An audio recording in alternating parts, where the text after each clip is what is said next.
Hey, my name is Noah, also known as NBA Paint. Today I'm going to be talking a little bit about my history, how I got started, while I draw a couple guys live.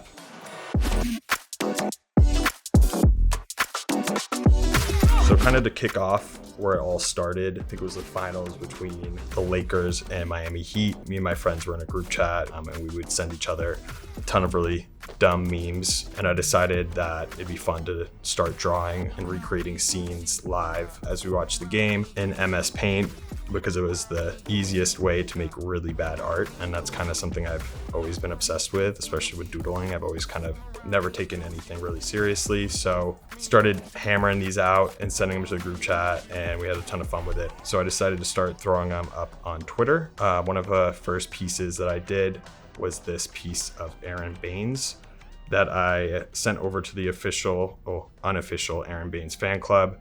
So you can see I drew him really beefy. This is like, if you're familiar with my stuff now, this looks kind of a lot worse than a lot of my pieces do now, which is kind of the best. Kind of miss this visual style. It doesn't take itself seriously at all.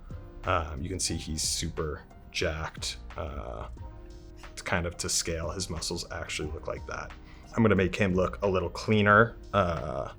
So come with me right now. I'm gonna bring this up. The brushes are super fun because you can kind of really make it look like an actual paintbrush, and it kind of moves with its own mind of its own. So we're gonna drop here. The Aaron Baines fan account was super big and it shared a lot of my works. I'm very grateful of this account. I feel like I've mentioned it in previous interviews that I've done where I've usually remained kind of anonymous, but felt I wanted to give him a shout out again, because I think if he hadn't reposted my stuff, it wouldn't have been seen and taken me to where I am today. So very, very thankful for the man behind the account who had decided to be generous and reshare. So let's get that going. Drop his muscles looking extra jacked. And this is just how he looks in real life.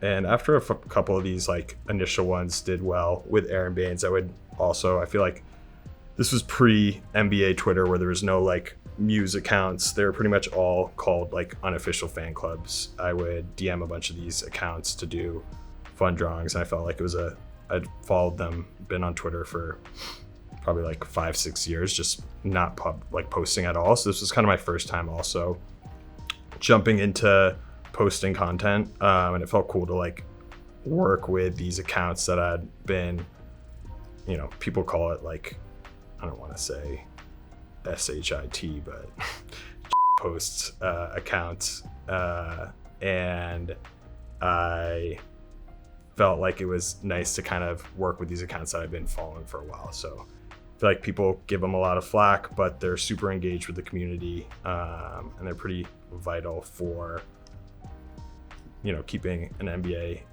community engaged and thriving, which I try to help with as well. Whoa, those eyes are huge. I'm gonna rock with it though. Give them big old eyes. Move on to the big beard. And after using this style, I feel like for the first couple of months, I kind of started to pivot away from it. I mean, originally it was like kind of just drawing it on my phone. And then after I started to gain a little more traction and move away from like, I think I built like 1,000 followers after a month or so, decided that I should kind of make the style a little more defined and similar to like art that I was drawing and doodling on paper, which was more stick figure style, which I feel like is the style that I still use today in a lot of my posts. And I was also not really sizing up anything. So when I'd post online, it would look, if you go back to my like really early posts, they're super blurry because like a lot of these export as like 200 by 400. So they're really small file sizes. And I needed like to find a way to make it so the uploading process was easier. And I'd used Figma for a while previously at my like corporate job.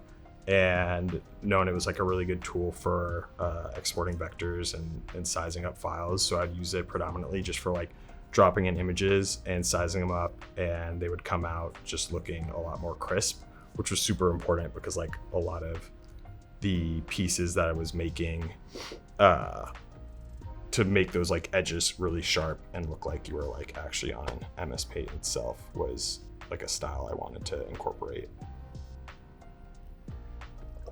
This piece was one of my favorite ones I've ever done. I'm not a Celtics fan, but I went to school in Boston, so I do have an appreciation for them.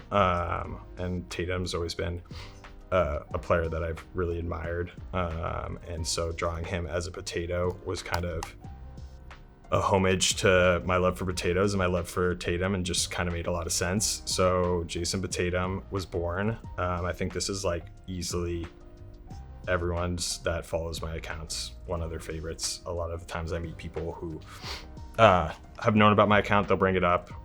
It's led to like some partnerships. I partnered with Ruffles and we made like a chip bag that we sent to him. That was really cool collab, and it was kind of nuts to see that. That was like the first time I think I'd gotten goosebumps from seeing like stuff that my work's done. I was kind of like jaw on the floor that a player could be interacting with it, because it fully started out as a joke, and now, you know, players and teams are rocking with it, which is super cool. So for Tatum, we're gonna do his outline first. I was always pretty bad at coloring in the lines, so I'm gonna do the coloring first, so that way it's easier to actually color him. So this is like the potato shape. And I've been doing, luckily with like the ability to pick up partnerships and have teams work with me, I've been able to do this now live for almost like 3 years full time, which is just definitely a blessing, something I did not think would ever happen. All right, that's pretty good body. Let's zoom in. Let's give him up this thickness. I also feel like anyone who works at Figma and is seeing me use Figma Draw, they're like, you're not using it the right way. But I feel like everyone uses it their own way, and I am only gonna use the paintbrush because my account is paint, and the brushed feature is really sick. It just looks like, let's zoom in here. I don't know, it's like really good at just creating shapes that look super natural. And when I export this, I'll be able to blow it up, which is super cool. I feel like it still fits the paint vibe, which is hard to do on things that are outside MS Paint. Let's blow this up. Ooh. Gotta make that bigger. I also like to keep, my style is very simple, but it's nice keeping it simple because then it allows me to draw a lot of stuff live. I think I try to like post as quickly as possible during a game, especially during key moments, because I feel like, one, I start to sweat when I'm late. Like there's nothing that gets me sweatier than being like 5 minutes after a game ends. I feel like the internet moves super quick. I kind of attribute my content more to like meme culture style than it is like physical art. I don't necessarily think of myself as like an artist. I think of myself as kind of a meme maker, and if I'm not on top of it or kind of first to get out the gates, I'm last. So I try to be super fast. I keep the style really simple to help me do that. It's also not that deep, so I like to just make it fun, because if it was any more complicated, I would not have fun doing this. Boom. This is Jayson Tatum. And so like after making, I've partnered with teams and doing this for a while. I've been very lucky to also work with, or after partnering with brands and working across a couple different companies, I was lucky to partner with Twitter and do a cool activation around the NBA Finals. The next year I worked with some teams to create content around like an NBA paint night, and that's been a lot of fun. I've also worked across some G League teams, and we created jerseys, custom jerseys. And so Figma was super helpful with that because it's very easy to send over like mock-ups to teams and work out of like a deck or a Figma doc live and annotate notes there. I think often people are pretty slow to respond to emails, but if you send them over like a live link, and I text a lot, so I'll usually like text people, and that way just texting over a link, it's a little easier to work live through an actual doc, which is something that's always stood out to me with Figma, which is collaboration is just kind of key. Collaboration is super nice. And another fun piece that I did was this Jimmy Buckets. Obviously, a lot of controversy around the guy. I'm a big fan.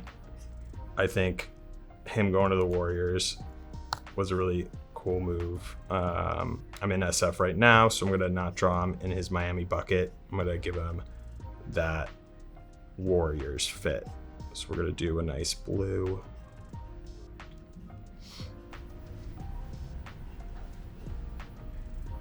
The brush kind of moves with itself. It's kind of like alive. There we go. Let's make this a little darker to add the top. I like to feel like I'm going fast, but it kind of feels like I'm still going slow. So, and there's less of a clock for this.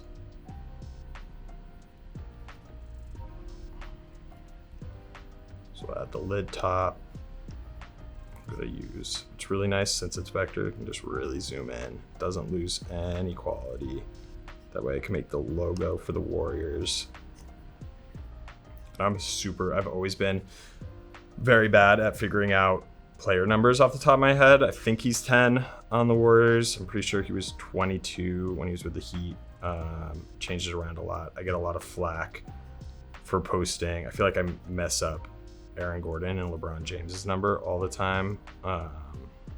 There's many times that I'll post and have to figure out after a couple people commented that I got the number wrong, whether I need to delete it or just roll with the mistake. I often roll with the mistake because my stuff is, again, not super serious. We just let it kind of flow. Kind of feel like I'm Bob Ross right now. Just talking with myself. Here we go. This happy little circle. Give him some eyes. Oh, that's a big eye. Let's go a little smaller.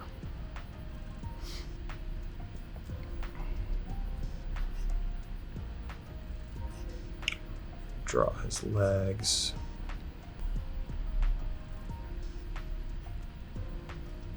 Maybe put a little basketball in there too. Let's get that color going.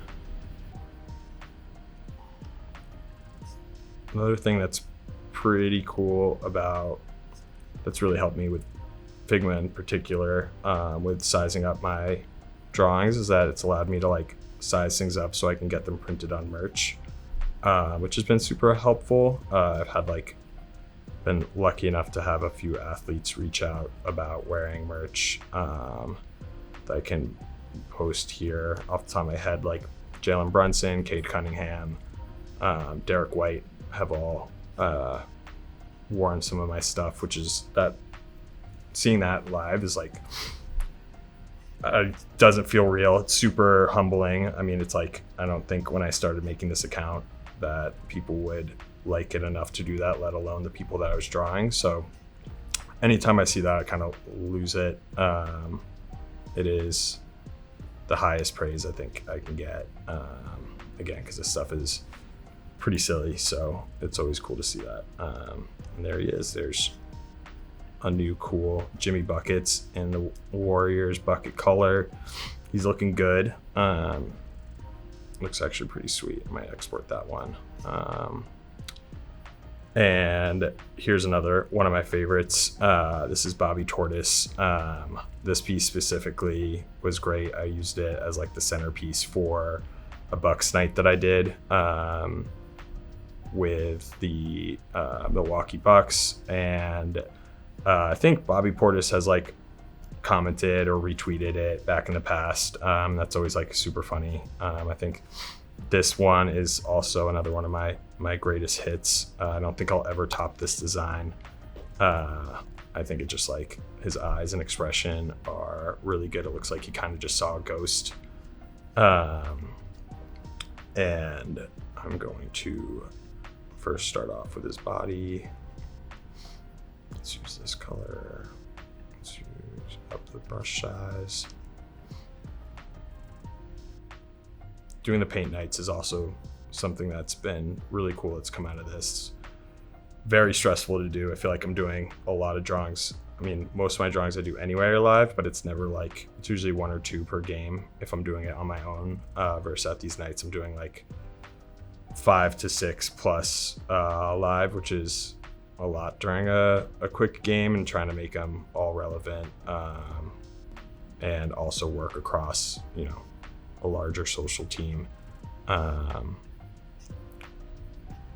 But it's fun. It's nice being a little stressed. Everyone likes it. So we'll do this with this shell. It's coming off big. It's a very large turtle. Ooh, it's not black.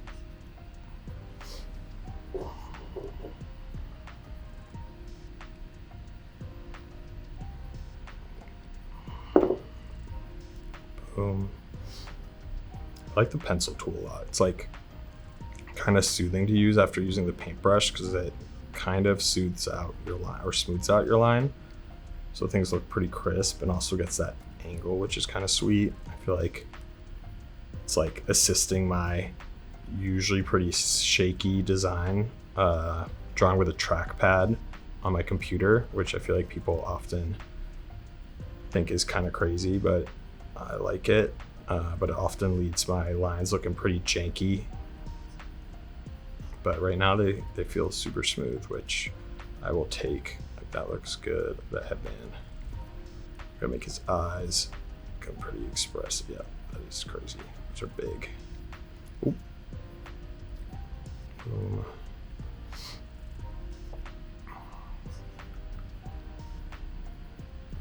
Make the pupils. He looks menacing now with those eyebrows. We could give him kind of a no smile, beard, and then let's give him his shell design.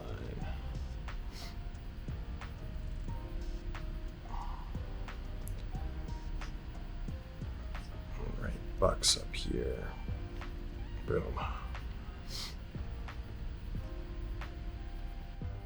Hopefully this kind of history overlay of NBA Paint is pieced together well. I feel like it was a little harder to do while drawing these things live and talk through it, but I feel like it's made some sense and been pretty fun walking through everything. This is the last piece. Finalizing off, we got Aaron Baines Fan Club looking tough. We got Jayson Tatum, instant classic, one of my favorite pieces of all time. We got Jimmy G buckets on the Warriors. Hopefully he takes them over my Wolves. So I think I'd rather Wolves come out of that series, unfortunately, to the Warriors. And we got the GOAT right here, Bobby Portis. So hopefully that was, you know, a pretty interesting history lesson in NBA Paint. I feel like I've been super lucky to be able to do something I love and have people that interact with it and show love to it as well. I want to shout out Figma for letting me come to the studio and draw live. It's been a ton of fun. Thank you guys. Bye. Come around me,